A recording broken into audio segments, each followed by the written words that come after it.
It's 8:30. Good morning. I'm Ian Crouch with Hunter News. A 5-year-old girl remains in a critical condition after being found unresponsive in a car at Tanilba Bay. Emergency services were called to the girl's family home at about 4 yesterday afternoon, where the car was parked in the driveway. She was placed in an induced coma and flown to the John Hunter Hospital in a critical condition. There are reports the girl may have climbed into the car and got stuck. The Hunters' long-term water security is in the spotlight as the region continues to cope with crippling drought conditions. It comes despite a 0.1% increase in the region's water storages since Monday, taking dam levels to 59.3%. Hunter Water is looking at future water recycling and desalination as part of a review of the region's water management. Shadow Water Minister and Cessnock MP Clayton Barr says projects such as these and more dams need to be looked at. Hunter Water know that in the next 4 to 5 years they are going to need an answer on future storage, because the storage we've got will only supply us until 2036. So by 2021, 22, 23, we need an answer on future water storage, because those projects will take 10 or 15 years, and that's when we're going to actually hit the crisis point in terms of water supply for the population of the Hunter. The Civil Aviation Authority is investigating an unauthorised drone flight at the Newcastle 500. The drone was flown during an aerial display by an FA-18 jet fighter on Saturday. The authority says it was able to determine the location of the drone's operator. The culprit faces a fine of up to $10,000 and a maximum prison term of 5 years. An immersive education program is helping Newcastle University's nursing students learn to handle high-pressure situations. The virtual reality conflict resolution program has been designed for second-year students.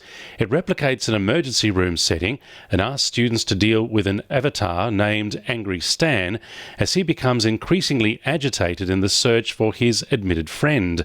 Professor Mike Hazelton says the experience offered by the program could have a significant impact. Who knows, at some point in the future, a future registered nurse or a future health professional in another area might actually be saved from being assaulted, being beaten up, or even worse, as a result of having had the opportunity to use this kind of equipment. 6 months after dozens of gravestones were smashed to pieces at the Sedgefield Cemetery near Singleton, repairs are set to be completed by Christmas. 36 headstones were damaged during a vandalism attack in May.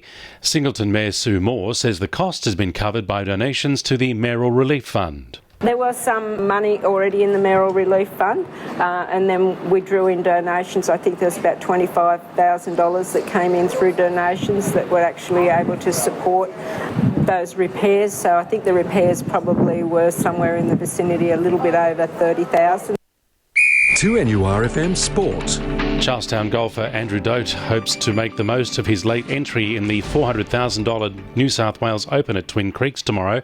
Dote was originally scheduled to play in Hong Kong for the $2.9 million European Asian Tour event, but the tournament was cancelled due to political unrest. The 33-year-old says he's fortunate to be able to participate in the New South Wales Open and will use the tournament to hit form ahead of the $1.5 million Australian Open next week. Newcastle Knights utility Connor Watson is doing the extra yards in his pre-season break to push for a new deal. The 23-year-old is currently off contract and facing a battle for a starting position, but is still keen to impress coach Adam O'Brien and his staff. Watson says he's coming into a big year of rugby league and pushed himself in the off-season so he could come back in the best possible shape.